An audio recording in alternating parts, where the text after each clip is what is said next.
사도행전 2장 14절에서 21절 말씀을 통해 십자가로 시작하시고 성령으로 확증해 주셨다라는 제목으로 하나님 말씀 증거하도록 하겠습니다. 십자가로 시작하시고 성령으로 확증해 주셨습니다. 큰 힘을 가진 사람보다 그 힘을 잘 쓰는 사람이 멋있습니다. 그 SBS 만남이죠. 만남의 광장이라는 프로그램에서요, 이 백종원 대표 좀 굉장히 TV에 많이 나오죠. 웬만한 연예인보다 훨씬 많이 나오는 것 같아요. 전국의 휴게소를 돌면서 그 지역 특산물을 이용해서 요리를 개발해주는 프로그램을 하고 있습니다. 한 번은 이 강원도 감자 농장의 사정이 이제 TV에 나온 거예요. 그러니까 상품 가치가 없어서 팔지 못하는 못생긴 감자, 못생겼다고 감자도 차별받고 있어요. 근데 그런 감자가 30톤이 있대요. 그러니까 사실 모양만 그렇지 맛과 영양은 차이가 없잖아요. 못생겼다고 차별하지 마세요. 정품에 비해서 가격도 20%밖에 안 되는데 팔 곳이 없는 거예요. 그때 백종원 대표가 내가 아는 마트 사장님이 좀 사주시면 좋겠는데, 그러면서 이 마트 사장님에게 전화를 합니다. 그러니까 이런저런 막 사정을 이제 설명을 해요. 좀 미적미적 대답을 하니까 좀 많이 도와달라고, 억지 부탁인 거 아는데 도와달라고. 그랬더니 마트 사장님이 그러면 우리 마트에서 한번 팔아보겠다고, 정 안 팔리면 제가 다 먹지요 뭐, 그러면서 통화를 끝냅니다. 그 전화받은 마트 사장님은 신세계 정용진 부회장입니다. 팔아보겠다는 마트는 이 마트입니다. 그러니까 자신의 가진 인맥을 좋은 일에 쓴 백종원 대표, 또 자신이 가진 힘을 좋은 일에 쓴 정용진 부회장, 힘 잘 쓰는 멋있는 사람입니다. 반면에 자신이 가진 힘을 엉뚱하게 쓰는 사람이 있습니다. 멋있는 사람이보다 눈살 찌푸리는 사람이죠. 성경에 나타난 삼손이 그런 사람이었잖아요. 하나님이 주신 힘을 개인적인 일에 씁니다. 사자를 죽이고 내기에서 졌다고 그거 화내면서 힘을 씁니다. 물론 그 과정을 통해서 하나님은 일하시지만 삼손의 모습을 보면요, 그리 좋아 보이지 않습니다. 내가 가진 힘의 가치를 잘 모르는 모습입니다. 싸움에서 승리하려고 해도요, 내가 가진 힘의 가치를 알고 잘 쓸 줄 알아야 돼요. 힘이 있는 사람이 이기는 것이 아니라 힘 잘 쓸 줄 아는 사람이 이기는 겁니다.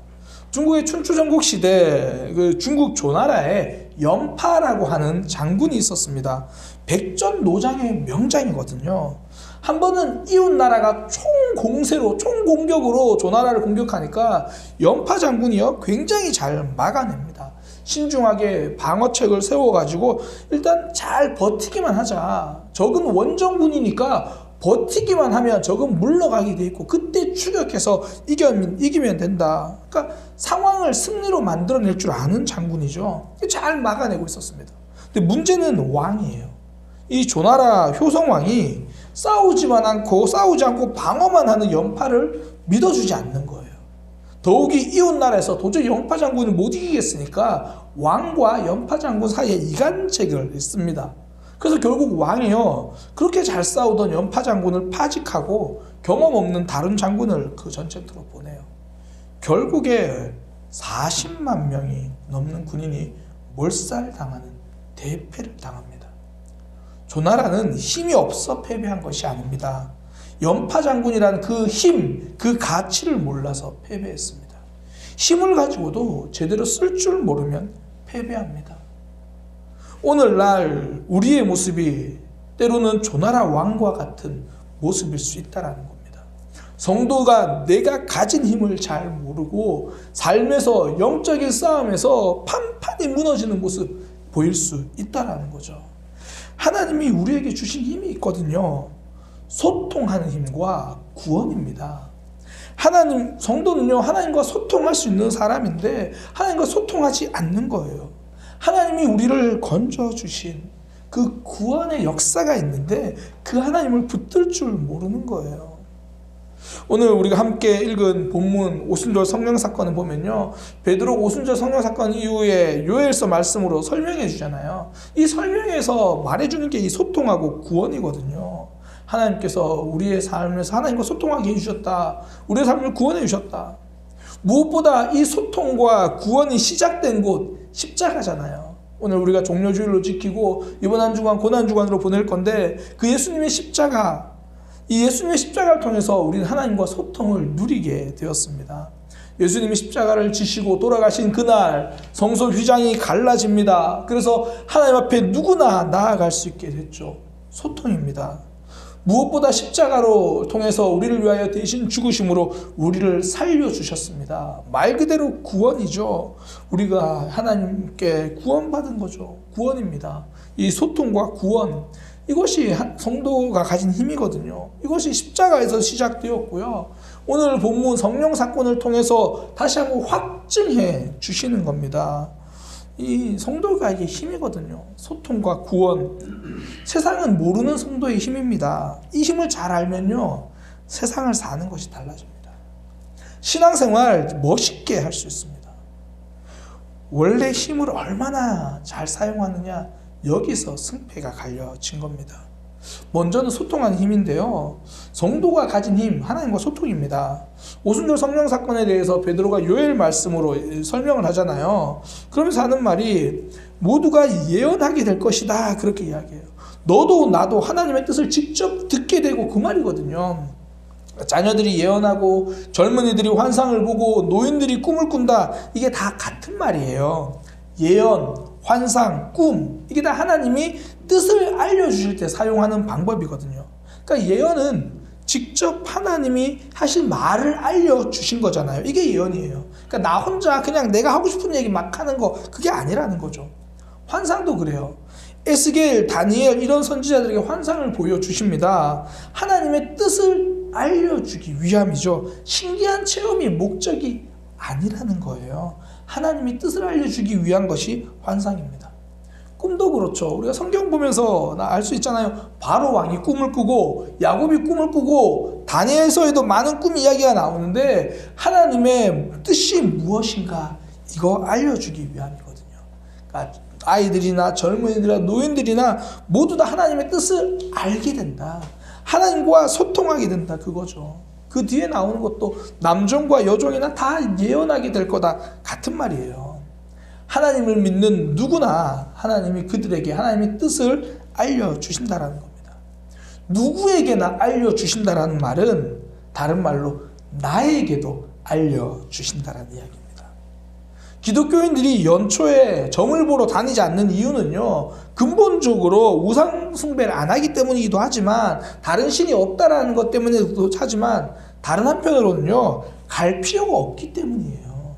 하나님의 뜻은 우리의 각자 사람들에게 알려주시거든요. 특별한 사람에게 독점하도록 하지 않으셨습니다. 그러니까 근데 많은 사람들이 하나님의 뜻을 분별하는 데는 뭐 어떤 조건이 필요하다고 생각을 해요. 좀 똑똑해야 되고 뭔가 좀 많은 조건이 필요하다고 생각합니다. 그렇지 않습니다. 똑똑한 사람, 공부 많이 한 사람을 통해서 하나님이 일하시는 것은 아니라는 거예요. 19세기 말 미국의 부흥을 이끌었던 D.L. 무디 목사님, 그분은 초등학교도 제대로 나오지 못한 분입니다. 4살 때 아버지가 돌아가셔서 학교를 제대로 다닐 형편이 안 된 거예요. 그래서 이런저런 주어진 일을 뭐든지 하면서 보냈어요. 그러다가 예수님을 만나게 되고 그 감격에 주일학교에 교사를 하게 됐습니다. 처음 맡은 아이들이 16명이었거든요. 그 16명을 가지고 그냥 홍해 갈라진 이야기, 지팡이가 뱀이 된 이야기, 그냥 본인이 할 수 있는 수준에서 성경 이야기로 복음을 전하기 시작합니다. 그렇게 복음을 전한 아이들이요, 주일학교 아이들만 1000명이 넘어가게 된 거예요. 나중에는 아이들뿐 아니라 만나는 어른들에게도 그렇게 복음을 전합니다. 그러다가 이제 찾아오는 그들에게 성경을 가르치고 복음을 전하기 위해서 술집을 하나 사서 인수를 해요. 그리고 개조를 해가지고 그 술집 앞에서 이제 그 개조해서 강단처럼 그 앞에서 성경을 가르치는 거예요. 정확히 말하면 설교죠. 신학교는커녕 제대로 된 졸업장도 없는 그가 이제 설교자가 되었습니다. D.L. 무디 목사님, 19세기 말 최고의 설교자 중에 한 명입니다. 무디 목사님을 사용하신 하나님, 바로 오늘 본문에서 그거 약속해 주신 거잖아요. 자녀들이 예언할 것이고 젊은이들이 환상을 볼 것이고 늙은이들이, 노인들이 꿈을 꾸겠다. 누구라도 하나님의 말씀을 듣게 되고 누구라도 하나님의 말씀을 전하게 될 것이다. 조건과 제약이 없다라는 거예요. 많이 알아야 하나님의 뜻을 깨달을 수 있는 것이 아닙니다. 삶은 복잡하지만 복음은 언제나 단순합니다. 우리가 하나님에게 집중하기만 하면 하나님은 너를 사랑하신다, 이거 깨달을 수 있는 거예요. 이것이 복음입니다. 이것이 하나님의 마음입니다. 하나님이 나를 사랑하신다, 이거 하나만 분명해도요, 삶의 힘이 됩니다. 하나님과 소통되기 시작하면 우리의 삶 힘이 된다는 거예요. 많이 알아야 한다는 제약 없습니다. 한편으로 또 대신에 많이 내가 알고 있다는 생각도 내려놓아야 합니다. 하나님보다 똑똑하다고 생각해서 죽을 뻔한 사람이 있거든요. 나아만 장군입니다. 그 나병 환자인 나아만 장군, 이스라엘에서 잡혀온 소녀의 이야기를 듣고 엘리사 선지자를 찾아가잖아요. 자기가 기대하는 바가 있습니다. 선지자가 나와가지고 자신에게 기도해 주겠지, 나병이 난 곳에 안수해 주면서 기도해 주겠지. 본인이 생각하기에 치료는 그렇게 하는 게 맞다라고 생각하는 거죠. 그런데 엘리사의 반응은 그렇지 않습니다. 그냥 집 안에서 종을 내보내가지고 요단강 가서 7번 씻으라는데요. 그게 하나님이 알려주신 방법이면 따르면 되거든요. 그런데 내 생각과 다르다는 거죠. 더 정확히 표현하면 이런 거죠. 하나님의 방법은 좀 틀린 것 같다라는 거예요. 내 생각이 더 맞는 것 같고 내가 더 그 치유에 대해서 정확하게 알고 있는 것 같은 거죠. 내 생각이 더 맞다고 생각하고 그대로 자기 나라 돌아갔으면 나병으로 죽었을 겁니다. 하나님보다 더 많이 알고 있다고 생각하는 순간 하나님의 말씀이 들리지 않습니다. 듣지 못하는 거예요. 미국의 대표적인 작가 마크 트웨이는 이렇게 말합니다. 사람들은 뭔가를 몰라서 공경에 빠지기보다 뭔가를 확실히 안다는 착각 때문에 공경에 빠진다. 하나님의 말씀이 들리지 않아서 능력이 나타나지 않는 것이 아니라 듣지 않아서 능력이 나타나지 않습니다. 내가 이미 여기에선 잘 알고 있다라고 내 생각이 가득 차서 그렇죠. 그래서 예수님도요, 하나님 나라를 어린아이와 같이 받들라, 이렇게 말씀하시는 거예요. 하나님은 누구에게나 그 뜻을 알려주겠다고 말씀하신 겁니다. 굳이 제약이 있다면, 다른 제약은 없거든요. 굳이 제약이 있다면 내가 아는 것이 없다라고 하는 그 소심함, 그게 제약이겠죠. 또 굳이 제약이라고 하면 이미 알고 있다라고 생각하는 교만함, 그게 제약이겠죠. 하나님은요, 누구에게나, 아니 내가 하나님의 말씀을 듣고 소통할 수 있게 해 주신 거예요. 지금 서서 말하고 있는 베드로가 가장 좋은 샘플입니다. 배운 게 없잖아요. 그러나 당당합니다. 무엇보다 이전에는 자기 생각으로 살던 사람이잖아요. 내 생각이 가득 차서 예수님이 말하는 것도 예수님 그거 아니에요, 막 이렇게 말하던 사람이잖아요. 이제는 성령이 주시는 힘으로 하나님과 소통하며 말하고 있습니다. 하나님의 뜻을 자신 있게 말하는 거죠. 그러니까 하나님과 소통하는 사람이 어떤 모습인가를 보여주는 거예요. 예언하는 사람, 환상을 보는 사람, 꿈을 보는 사람, 바로 베드로 같은 사람이다. 하나님의 뜻을 깨닫고 담대하게 전하죠. 사람이 달라 보이지 않아요? 그 전까지 복음서에 나타난 베드로와 너무 다른 사람이 되어 있잖아요. 이게 하나님과 소통하는 사람, 그 하나님과 소통하는 삶이 주는 힘입니다. 하나님과 소통하면 삶도 뚫리는 거예요. 하나님과 막혀있는 사람이요, 하나님과 막혀있는데 사람과의 관계만 자꾸 뚫으려고 하는 사람은 어리석은 사람입니다. 많은 교회들이 힘을 잃어가는 이유가 교회에서도 하나님과는 막혀있어도 사람과는 뚫어보려고 하는 모습에 머무르기 때문이에요. 교회에서 누군가 불편한 관계에 있으면 전전긍긍하잖아요.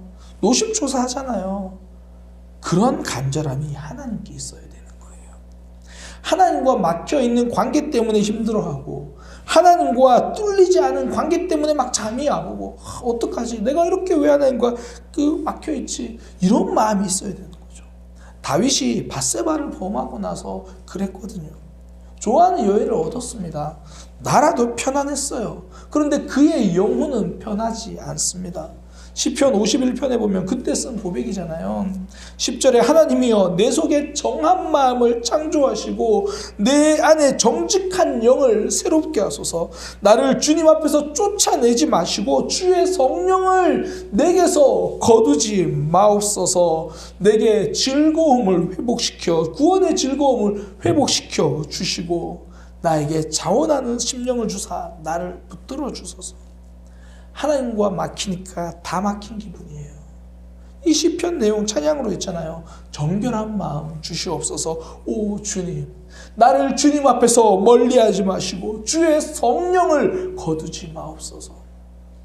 제가 고등학교 3학년 때인데요, 어느 순간 예배에 감격이 없는 거예요.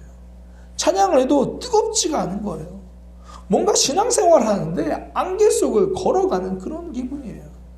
늘 앞자리에 앉아서 예배를 드렸는데요, 그 당시엔 저녁 예배 때 찬양 예배로 찬양을 하는데 저 혼자만 찬양을 안 하고 있는 기분, 저 혼자만 찬양이 안 되는 기분, 너무 막막한 거예요. 그때 제가 이 찬양을 얼마나 불렀는지 몰라요. 하나님, 나를 주님 앞에서 멀리하지 마시고 나를 하여금 정직한 마음을 새롭게 하여 주옵소서. 하나님과 막혀 있으니까 마음이 막히는 거예요. 하나님과 뚫려야 삶이 뚫립니다. 성도가 기도와 말씀을 붙들어야 하는 이유가 여기에 있습니다. 기도로 하나님께 말씀드리고 말씀을 읽으면서 듣는 거예요. 이번 코로나19 바이러스 상황에서 모이는 예배가 줄어들었습니다.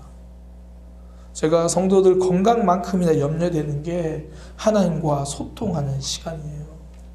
말씀 앞에 서는 시간이 줄어들까봐, 기도하는 시간이 줄어들까봐.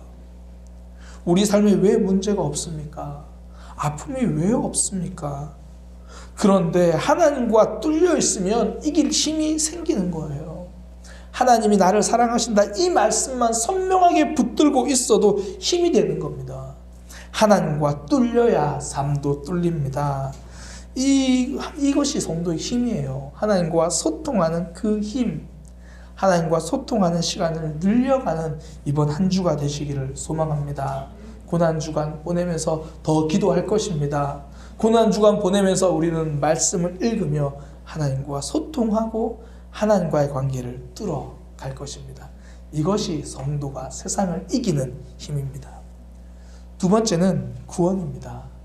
십자가로 시작하신 구원을 오늘 성령으로 확증해 주신 거거든요.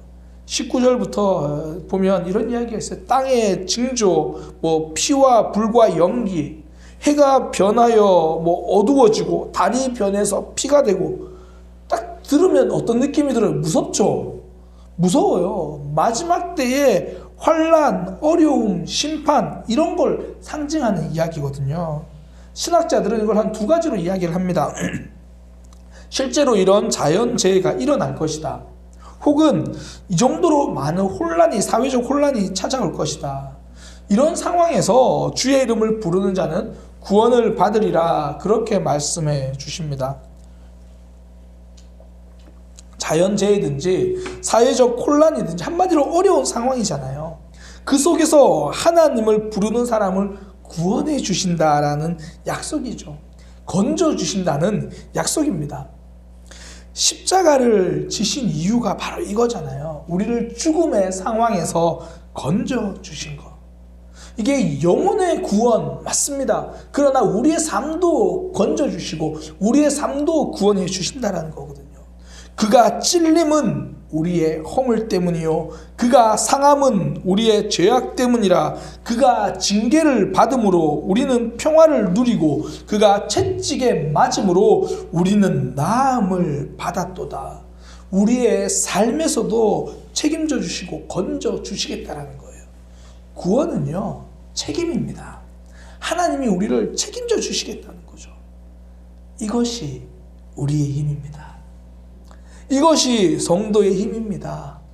어떤 상황이 와도 하나님이 나를 책임져 주실 거야. 우리 삶에 답이 되어 주신다는 거죠. 사람들은요, 답을 주지 못합니다. 답만 못 주는 게 아니라 답이 없으니까 문제까지도 자꾸 외면하려고 해요. 미국의 대통령 도널드 트럼프 집권하고 나서 초반기에 했던 일 중에 하나가 미국 사람들에게 이렇게 이야기합니다. 지금 우리 미국의 일자리를 멕시코와 중국이 가져갈 것 같습니다. 그러면서 멕시코 국경의 장벽을 더 강화시킬 겁니다. 그러면서 멕시코나 많은 사람들이 오는 것을 막았어요. 근데 그런 조치를 하면서도요, 정작 진짜 일자리를 빼앗아 가는 곳에는 아무런 장벽을 치지 못했습니다. AI 기술에는 장벽을 치지 못했습니다.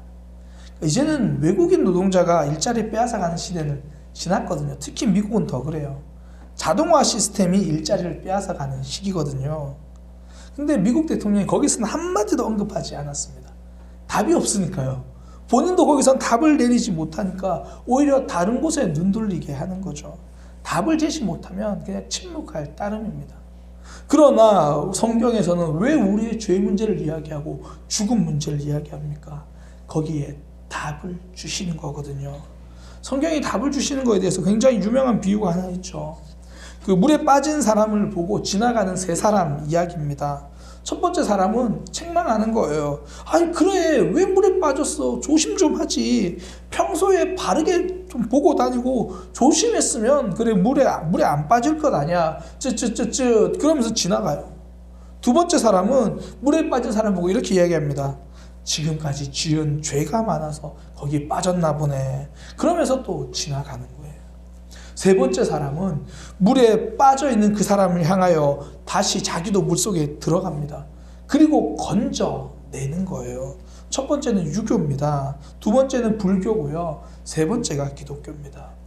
유교 어떻게 살아야 하는지 많이 말해줍니다. 그러나 결국 그걸로는 구원이 되지 않는 거죠. 두 번째 불교, 지금까지 다 내 삶의 문제가 전생의 문제라고 말하는 거예요. 지금까지 그렇게 살았으니까 답이 되지 못합니다. 그러나 세 번째 예수님이죠. 우리의 삶에 뛰어드십니다. 답을 해주시는 거고 답이 되어 주십니다. 우리를 물에서 건져주신 분이죠. 우리를 죽음에서 건져내신 분이 삶의 아픔에서 건져내지 못하시겠습니까? 영혼을 책임지시는 그분이 우리의 삶도 책임져 주십니다. 제자들이 예수님과 함께 배를 타고 가고 있을 때 풍랑이 일어나서 배가 뒤집힐 것 같잖아요. 그때 제자들의 속도 뒤집힐 것 같습니다. 지금 예수님 주무시고 계시거든요. 예수님 지금 뭐 하십니까? 우리가 죽게 되어 있는데 잠만 주무십니까? 그때 예수님이 이제 일어나셔서 폭풍을 잠잠하게 해주십니다. 어려움에서 건져주시죠.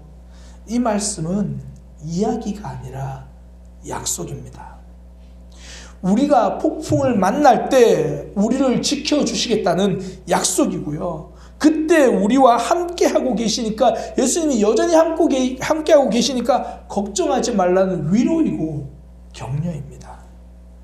지금까지 우리가 겪어온 풍랑이 많습니다. 삶의 굴곡, 아픔, 눈물의 강을 우리는 건너왔습니다.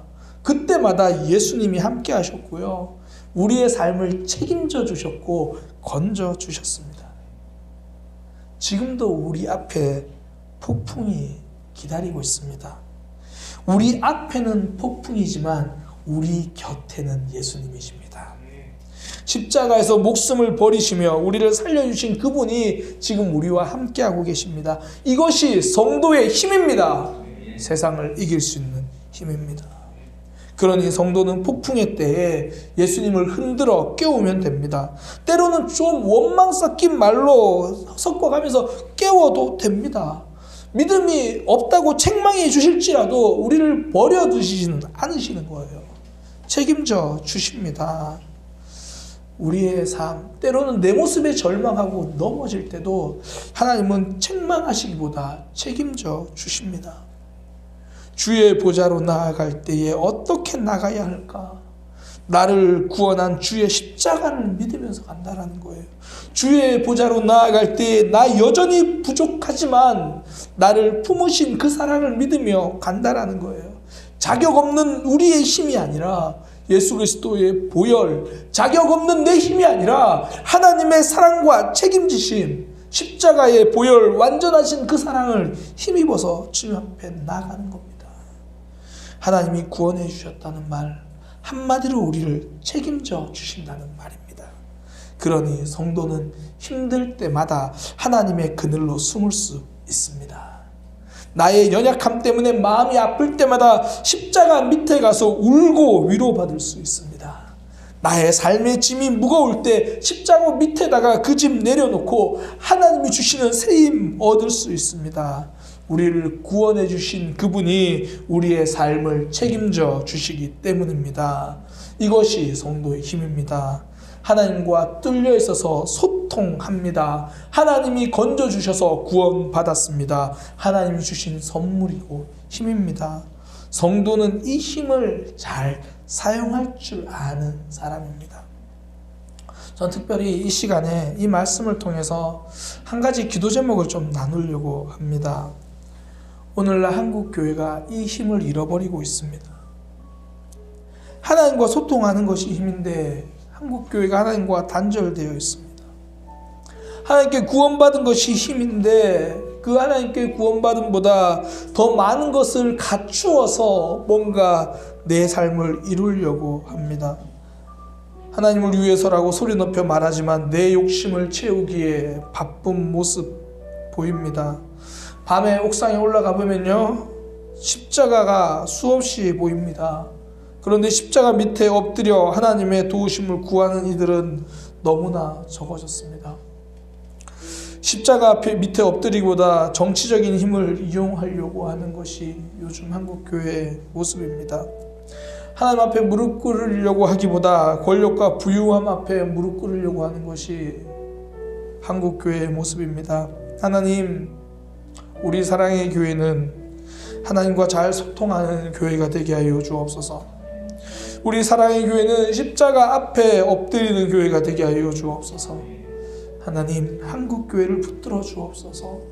우리 그렇게 한국 교회가 잃어버린 힘, 하나님과 소통하고 구원을 붙들고 살아가는 그런 모습이 되도록 우리 함께 기도하겠습니다. 이 시간 함께 기도하겠습니다.